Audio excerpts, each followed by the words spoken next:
At 2:40 hours, the Gulf sky was pitch black, swept clean of every radar return. A U.S. stealth aircraft slid across the Iranian border, silent, invisible, leaving nothing behind for the enemy to grab onto. Everything was going perfectly. Then the cockpit exploded with sound. Missile lock. The aircraft's position had been compromised. Not one battery, but 6 ground-based launchers locked on at the same instant, their seekers converging on a single point in the dark. There was no turning back. Less than 90 seconds remained before hell broke loose. This was no chance encounter. The target was Ogab 44, Iran's $9 billion crown jewel, an underground fortress buried deep inside granite mountains. Built to shrug off bunker-busting bombs, it was Tehran's ultimate insurance policy, capable of hiding an entire fighter regiment behind meter-thick steel doors. But here's the twist. The American pilot didn't yet understand. Iran wasn't defending Ogab 44. They were hunting. The lock wasn't a mistake, it was an invitation, and he had just flown straight into the mouth of it. So how does the most advanced Air Force on Earth survive a trap built specifically to kill it? To understand that trap, you have to understand the months that led to it. This was high-stakes chess in the gray zone. A slow, grinding war of tanker seizures, drone provocations, and proxy strikes across the Gulf, neither side willing to fire the first official shot. Then the calculus changed. Washington decided that Ogab 44, the beating heart of Iran's air power, could no longer be allowed to sit untouched beneath the rock. But Tehran had been reading the same board. They knew the giant would come, and they knew exactly how. So they stopped thinking like a defender and started thinking like a predator. Ogab 44 wasn't just a bunker, it was bait. A strategic labyrinth designed to lure American aircraft deep into a saturation kill box before springing shut. At the center of that kill box sat the Bavar 373, Iran's domestically built long-range surface-to-air system, engineered as a direct answer to the Russian S-400.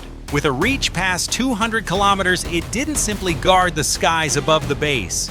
It carved out a kill zone and waited, radars cold and silent, drawing intruders inward. That silence was the most terrifying thing of all. A SAM site that never transmits cannot be targeted, cannot be predicted. Iran was confident because they believed they had rewritten the rules of asymmetric warfare, turning America's own aggression into the trigger of its destruction. The board was set. At 2:45 hours off the coast of the Arabian Sea, the flight deck of the USS Gerald R was a study in controlled chaos. The F-35C Lightning IIs had launched earlier, slipping toward the coast in radio silence. When that missile lock alert shrieked through the lead cockpit, the pilot threw the jet into a high G loop, pushing the airframe to the edge of what aluminum and titanium could survive. Then the U.S. played its first card, the ADM-16OMALD. These small, cheap decoys do one thing brilliantly. They mimic the exact radar signature of an F-35.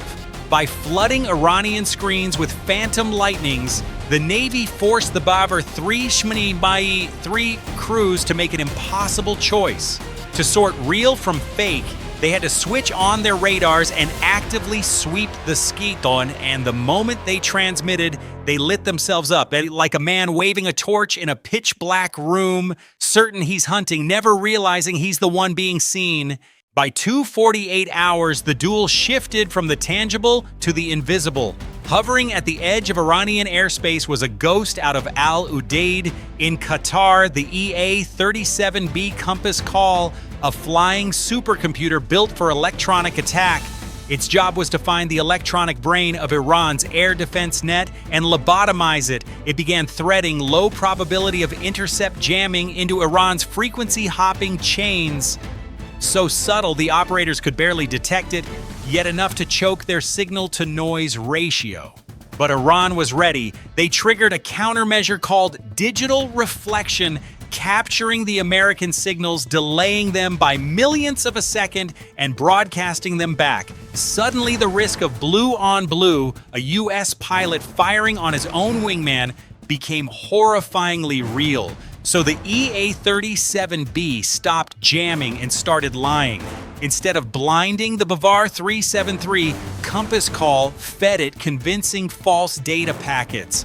On the Iranian screens, a single F-35C multiplied into dozens, then hundreds of targets sprinting across the map at impossible speeds.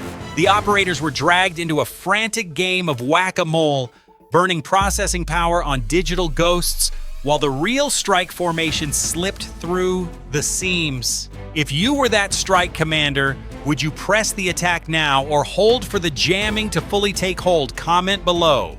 At 2:55 hours with the cyber duel stalled, Tehran dragged the fight back into the physical world and went big. Along the rugged mountain border, the civilian disguise fell away. Dozens of ordinary-looking cargo trucks shed their camouflage netting in seconds, revealing themselves as container-based drone launchers, a signature Iranian trick that turns any stretch of road into a tactical runway.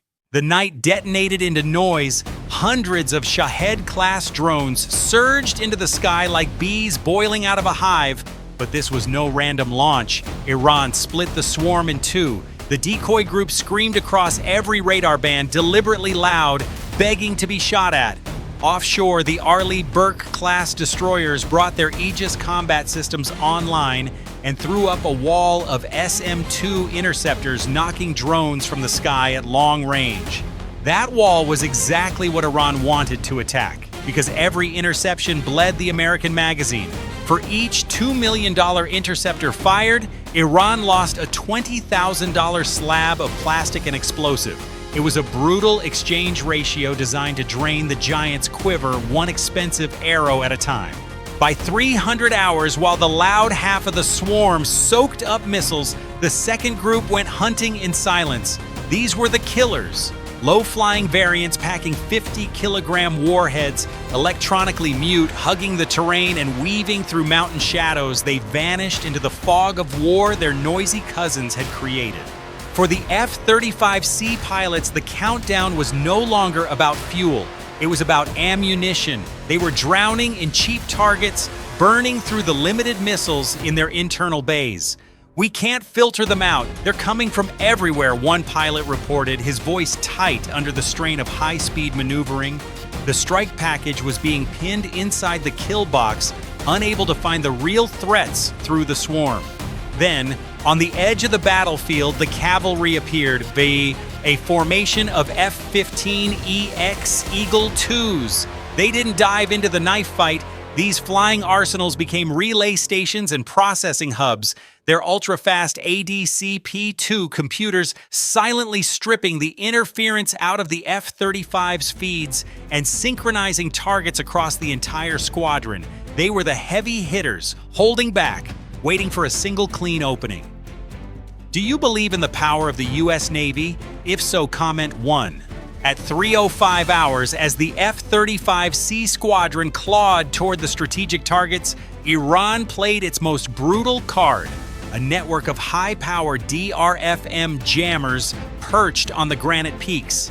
DRFM stands for Digital Radio Frequency Memory, and this was nothing like the old white noise jamming that simply smears a screen. This was a direct attack on the algorithms inside the Western fighters. The DRFM system swallows a radar pulse from the F-35, copies it millions of times with a delay of mere billionths of a second, then fires it all back. The result is electronic overload detonating right inside the brain of the stealth fighter. The computer isn't physically harmed, it's tortured with junk data. The sensor fusion system, America's crown jewel, choked on memory overload. On the HUD, a single real target replicated into thousands of phantoms, every false return carrying a signature identical to a genuine aircraft. The flood of virtual data blew past the chip's processing ceiling, and the once clean tactical display became a screen of tens of thousands of red dots dancing in chaos.